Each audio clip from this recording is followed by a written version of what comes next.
Dans cette vidéo, je vais vous expliquer comment je génère plus de 590 € net de cash flow tous les mois avec un appartement qui fait environ 32 mètres carrés, tout ça en automatique. Donc bouge pas, on voit ça après introduction.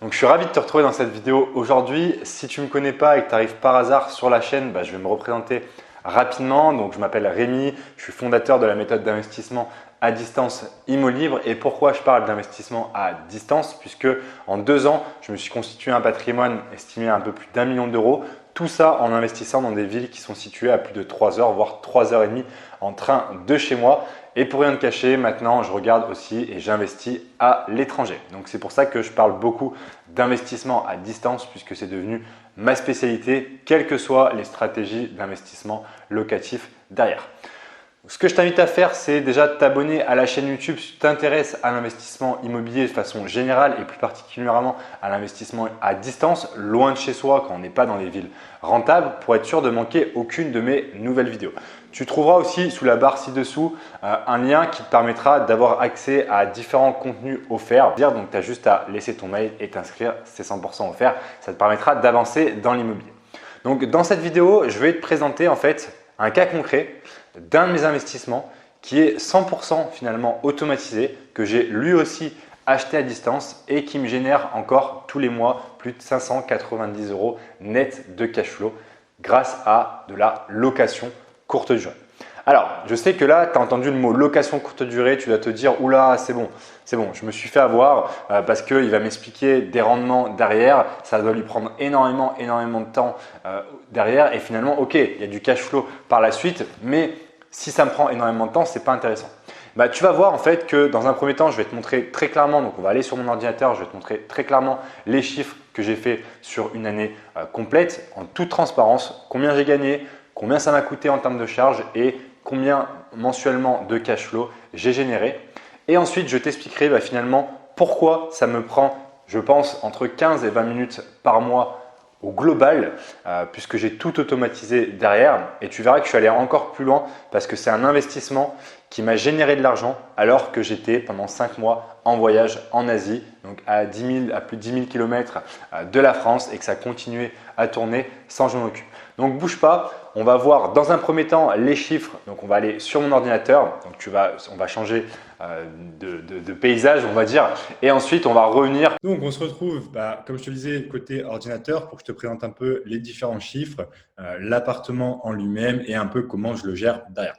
Donc voilà, donc je vais te montrer rapidement les types de photos. Donc là, tu vois cette photo spéciale coronavirus. Donc c'est sûr que si tu regardes cette vidéo en 2020 ou en 2021, tu vas peut-être pas comprendre pourquoi il y a un signe coronavirus derrière. Mais voilà, simplement ça, c'est des changements que j'ai fait régulièrement. Voilà, donc c'est un appartement, comme je te dis, il y a 2 pièces. Donc là, c'est la partie chambre. Là, c'est la partie salon-cuisine, comme tu peux le voir.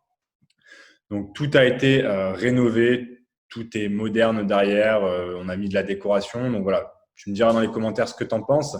Mais c'est un appartement. L'objectif, encore une fois, sur du Airbnb, c'est de créer le coup de cœur. Et comme tu peux le voir, c'est un appartement qui n'est pas forcément très grand.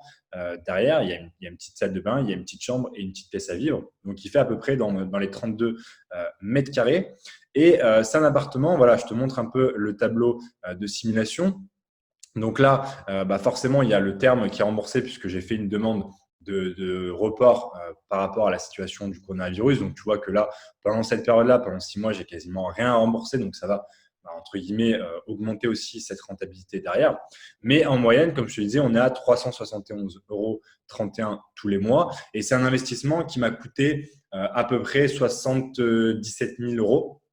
Donc, derrière, tu vois que c'est un petit investissement pour ce type de bien. Et maintenant, on va s'intéresser aux chiffres. Donc là, ce que je t'ai fait, c'est que je t'ai fait l'extract voilà, sur tout 2019 de ce que j'ai généré en chiffre d'affaires. Donc ça, c'est sur Airbnb, donc environ 12 400 euros. Et j'ai fait forcément pareil sur Booking. Donc sur Booking, on est un petit peu moins parce que j'ai eu beaucoup plus de revenus sur Airbnb. Ma stratégie, c'est vraiment de favoriser Airbnb sur cette année-là. L'année précédente, c'était vraiment l'inverse pour le coup. Mais cette année, j'ai eu une tarification beaucoup plus agressive sur Airbnb que sur Booking. Donc forcément, j'ai eu plus de réservations sur Airbnb. Donc ensuite, je voudrais te présenter finalement les chiffres. Donc le CA total, donc c'est la somme, on est sur un chiffre d'affaires mensuel de 1200 euros tous les mois. Donc là, j'ai enlevé, pour insister, hein, ce que je te montre, c'est voilà, qu'on m'a versé. J'ai enlevé les frais, j'ai enlevé les frais de ménage. Derrière, j'ai pas pris, on va dire, le growth earning. T'excuseras mon accent magnifique. J'ai pris vraiment voilà, ce qui est arrivé dans ma poche, sachant que les frais de ménage, ils sont refacturés à 100% à mon locataire. Donc finalement, quand je paye 22 euros d'un côté, le locataire me paye 22 euros de l'autre. Donc je suis à zéro sur les frais de ménage. Donc là, le chiffre d'affaires que tu vois, c'est un chiffre d'affaires net de charges de plateforme Airbnb et net de frais de ménage. Donc ça, c'est important de le comprendre. Donc ensuite, on est sur une moyenne lissée à 1200 euros net de frais de charges et de ménage tous les mois. Donc en face de ça, bien évidemment, quand tu fais de la location courte durée, tu as des frais supplémentaires. Donc là, ce que j'ai, c'est que j'ai mis mon crédit, donc comme j'ai pu le présenter. La taxe foncière, donc je suis à 48 euros. L'Internet, donc je suis à 30 euros en moyenne par mois. Et l'électricité, je suis à 64 euros. Donc ça, c'est encore une fois, c'est lissé sur l'année. Par la suite, les charges de copro, donc 49 euros donc par mois. Et les courses d'hiver, souvent, je proatise, on va dire, à peu près 50 euros tous les mois de courses. Parfois, c'est un petit peu plus, parfois, c'est un petit peu moins. Ça dépend en fait des consommations de chacun, mais c'est le budget que je me fixe tous les mois et que je mets de côté quoi qu'il arrive. Alors, il y a une chose que je viens de me rendre compte que j'ai oublié de te mettre, on va y parler par la suite, c'est tout ce qui est gestion locative via le channel manager. Donc là, sur le channel manager, je suis à peu près à 20-25 euros lissés sur l'année.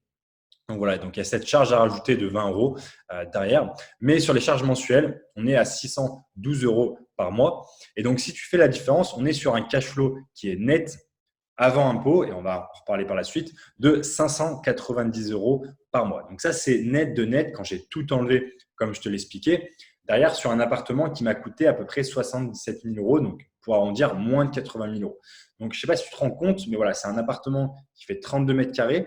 Si je le louais en location classique, cet appartement, je pourrais le louer 550 euros tous les mois. Voilà. Donc, tu te rends compte que, bien évidemment, en location classique, j'aurai moins de frais derrière parce que je ne paierai pas l'électricité, je ne paierai pas Internet, je ne paierai que la taxe foncière, les charges de copropriété, je n'aurai pas de courses et autres derrière.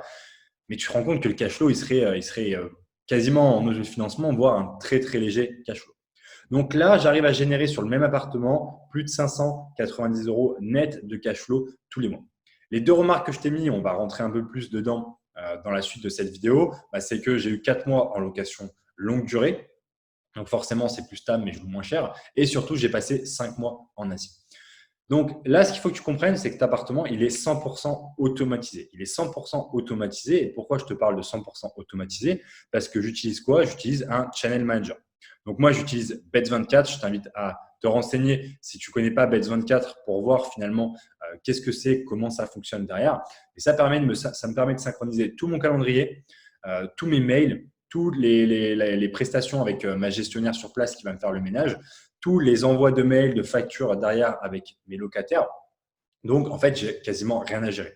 La seule chose que j'ai à gérer, c'est de gérer en fait les prix quand je veux augmenter un peu les tarifs, quand je veux les baisser. Et là, je suis en train de travailler entre guillemets sur un système que je paramètre une fois qui va être plus ou moins automatisé sur l'année en fonction des périodes, on va dire creuses, des périodes phares derrière pour que mes prix s'adaptent automatiquement. Donc là, derrière, j'ai rien à gérer. Et ce que je veux revenir, c'est sur ce cash flow que je te présente. Derrière, je t'ai dit, c'est avant impôt. Là, c'est un investissement sur lequel je ne vais pas payer d'impôt pendant 6 ans. Et sur lequel, derrière, donc il me reste à peu près 3 ans. Alors, je te tourne cette vidéo derrière sans impôt par la suite. Et ce qu'il faut que tu comprennes, c'est que moi, j'ai fait les simulations déjà avec mon comptable. Et en gros, après, pendant 6 ans, je vais payer pendant les 3 prochaines années à peu près 94 euros, je crois, d'impôts. Donc, je serai à peu près à 500 euros net de cash flow, toujours en automatique. Et encore, ça, c'est si on décide de rester sur cette stratégie de location meublée non professionnelle. Mais je suis en train de réfléchir avec lui à d'autres stratégies derrière. Mais voilà. Mais tu te rends compte que même si je paye un peu d'impôts, je paye des impôts qui sont très faibles et je me retrouve quand même avec un appartement qui fait 32 mètres carrés qui me génère 500 euros net dans ma poche en automatique tous les mois. Voilà. Je ne suis pas en train de te parler d'un investissement à 400 000 euros qui me rapporte 500 euros. Je te parle d'un investissement à moins de 100 000 euros qui, en automatique, me prend 15-20 minutes tous les mois pour gérer 2-3 petites bricoles sur lequel je vais faire à la terme plus de 500 euros net de cash flow après impôt tous les mois. Voilà. Donc, c'était juste pour te présenter ces chiffres, te faire comprendre, on va le voir dans la suite de la vidéo, que c'est faisable de faire de la location courte durée automatisée et de gagner de l'argent, entre guillemets, sans avoir à te taper le ménage, la remise des clés derrière parce que ça ne serait pas du tout intéressant. Donc voilà, comme tu as pu le voir sur l'ordinateur, les chiffres que j'ai pu te présenter, on est à peu près à 590 euros lissés sur l'année. Donc je te le rappelle, ce qu'il faut prendre en compte, c'est que pendant 4 mois, pendant cette année-là, j'ai eu de la location longue durée. Donc qui dit location longue durée dit forcément plus de stabilité derrière. Mais par contre, un revenu et un chiffre d'affaires mensuel plus faible que ce que je fais sur les autres mois. Donc ça à prendre en compte. Ça fait aussi partie, on va dire, de la location courte durée derrière. Donc on est content puisque c'est stable, mais par contre on gagne forcément un petit peu moins que si on louait à la semaine ou au jour derrière sur le mois complet. Donc ça à prendre en compte. Et le point le plus important, ce que je te disais, ce qui est le plus important finalement pour moi, c'est que c'est un appartement qui est 100% automatisé. Et c'est un appartement qui m'a généré de l'argent alors que j'étais pendant 5 mois en Asie. Je suis parti faire un voyage 5 mois en Asie et cet appartement a continué à tourner. Pourquoi? Tout simplement parce que j'avais mis en place des systèmes, comme je te l'ai présenté rapidement, des channel managers, des mails automatiques, une femme de ménage sur place qui me gère en fait mon appartement. Donc finalement, moi, la seule action que j'ai sur cet appartement, c'est de régler les prix quand je veux les faire fructifier et surtout de répondre potentiellement à 1 ou 2, 3 questions, mais sachant que j'ai des templates déjà tout prêts pour les questions classiques. Où est l'appartement? Comment on fait pour y accéder? À quelle heure on peut accéder? Donc derrière, ce qu'il faut que tu comprennes, c'est que sur un petit appartement, là on parle d'un investissement à peu près, on va dire allez, grosso modo de 90 000 euros, comme je te disais, tu es capable de générer ce type de cash flow sans que ça te prenne plus de temps derrière. Donc la location courte durée, c'est super rentable, mais c'est super rentable si tu l'automatises derrière. Parce que si ce que je t'ai montré, c'était à moi d'aller rendre les clés, de faire le nettoyage, de répondre aux questions des locataires régulièrement derrière et de faire l'état des lieux d'entrée, l'état des lieux de sortie, très clairement, ça ne vaudrait pas le coup. Et je te rejoins à 100%, ça ne vaudrait pas le coup de gagner entre guillemets si peu puisqu'il y aurait tout le temps passé que je devrais comptabiliser par la suite. Donc voilà, donc si tu fais la location courte durée, il faut que tu l'automatises à 100%. Ça, c'est le premier point. Et le deuxième point, c'est qu'on me pose souvent la question et surtout pendant cette période de crise, alors ça va dépendre quand est-ce que tu regardes la vidéo, mais les locations courte durée ont baissé. Ce n'est pas un secret pendant cette période de crise. Et on me dit souvent, Rémi, est-ce que c'est mort la location courte durée? Est-ce que tu vas arrêter? La réponse, elle est clairement non. Elle est clairement non. Pourquoi? Parce que déjà, je t'ai présenté les chiffres sur une année. Et le deuxième point, c'est que quand tu es investisseur immobilier, tu ne regardes pas sur un horizon court terme. Tu ne te dis pas, voilà, sur ce mois-ci, j'ai fait tant, donc c'est super rentable ou c'est pas rentable. Ça, c'est un raisonnement, on va dire, si je fais le parallèle avec la bourse, de personnes qui font du day trading, du swing trading derrière, qui vont regarder vraiment un horizon court terme. Lorsqu'on est investisseur immobilier, on va regarder du moyen long terme. Donc, ton objectif, c'est de prendre par exemple une année complète ou ensuite de faire un bilan sur 5 ans et te dire, OK, combien cet appartement m'a généré de cash flow, combien cet appartement m'a généré de chiffre d'affaires, combien cet appartement m'a coûté en charge et finalement combien j'ai gagné concrètement dans ma poche. Parce que bien évidemment, surtout quand tu fais de la location courte durée, il y a des mois où ça tourne beaucoup plus, il y a des mois où ça tourne beaucoup moins et si tu affines encore plus, il y a des semaines où tu vas louer très très cher parce que c'est une période spécifique, il y a des semaines où tu vas louer un peu moins cher et si tu regardes à un horizon, on va dire micro, la problématique que tu vas avoir, c'est que tu vas te dire, OK, c'est génial, ça marche bien. Ah non, en fait, ça ne marche pas. Ah non, en fait, ça marche super bien. Ah non, en fait, ça ne marche pas. Donc, ne fais surtout pas ça. Prends une année complète et lisse tes revenus sur l'année. Parce qu'il y a beaucoup de personnes, par exemple, qui font la location courte durée sur la période estivale dans des villes où il y a une grosse saisonnalité l'été derrière et qui vont dire « Waouh, l'été, c'est la folie, je loue 3 000 € mon appartement, je gagne plein d'argent. » Ok, mais après, quand tu compares à ce qu'il rapporte en hiver, il gagne beaucoup moins, voire il ne le loue pas du tout en location courte durée. Donc, ce qui est important pour toi, pour être clair sur tes chiffres et sur la rentabilité de ton investissement, c'est de faire la simulation qu'on vient de faire ensemble aujourd'hui, c'est de regarder sur une année complète, voilà, en prenant en compte sur l'année les impacts qu'il y a eu. À un moment, tu as peut-être dû fermer, à un moment, tu as peut-être dû le louer un peu moins cher ou le louer plus longue durée, donc forcément moins cher, tu as peut-être eu un peu plus de charges à un moment. Tu regardes sur l'année complète. Voilà. Et donc, tu prends en compte les fluctuations à la hausse, mais aussi en compte les fluctuations à la baisse. Et tu lisses sur l'année et tu regardes mensuellement, en moyenne, combien ça t'a rapporté tous les mois. Là, c'est un raisonnement d'investisseur immobilier qui construit un patrimoine, qui veut vivre de ses rentes. Et ce n'est pas un raisonnement de personne qui se dit « ça marche pas, ça marche pas ». Voilà, ce n'est pas comme le clignotant. Ce n'est pas genre une fois c'est allumé, une fois c'est éteint. Tu ne dois pas raisonner comme ça parce que sinon, tu vas te retrouver face à des cas où tu vas te dire ça marche super bien alors que ça ne marche pas du tout en fait sur un horizon long terme versus ça ne marche pas du tout alors que quand tu regardes sur un horizon plus macro, c'est super intéressant pour toi comme tu as pu le voir. Voilà, j'espère que cette vidéo t'a plu. N'hésite pas à me dire dans les commentaires quel type de location tu fais. Si tu fais de la location courte durée, est-ce qu'elle est 100% automatisée? Et si elle n'est pas automatisée, j'ai envie de te dire qu'est-ce que tu attends pour l'automatiser. N'hésite pas à me dire dans les commentaires qu'est-ce qui te bloque aussi pour l'automatiser. Si cette vidéo t'a plu, n'hésite pas à mettre un petit pouce bleu ou à commenter en bas de la vidéo. Ça me fera super plaisir si tu veux que je continue à te présenter des cas concrets, mes investissements. Et voilà, si ce n'est pas déjà fait, abonne-toi à la chaîne YouTube. Ça continuera à m'encourager à te faire ce genre de vidéos. Et je te dis à bientôt sur une nouvelle vidéo.